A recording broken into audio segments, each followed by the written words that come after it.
একদিন একটা ছোট ভাল্লুকের ক্ষুধা লাগলো। সে জেগে জেগে মধু খাওয়ার স্বপ্ন দেখতে লাগলো।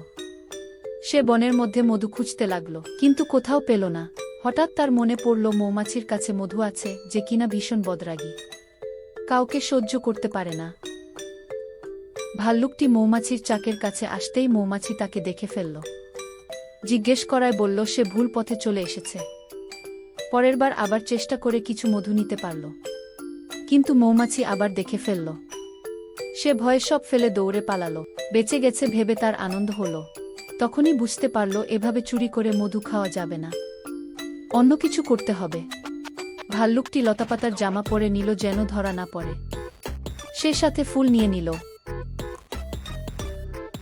এবার মধু নিলেও মৌমাছি টের পেয়ে তেড়ে আসল। তখন ভাল্লুকটি বলল যে সে মধুর বিনিময়ে ফুল রেখে এসেছে। মৌমাছি তাকে যেতে দিয়েছে। সে মহা খুশি।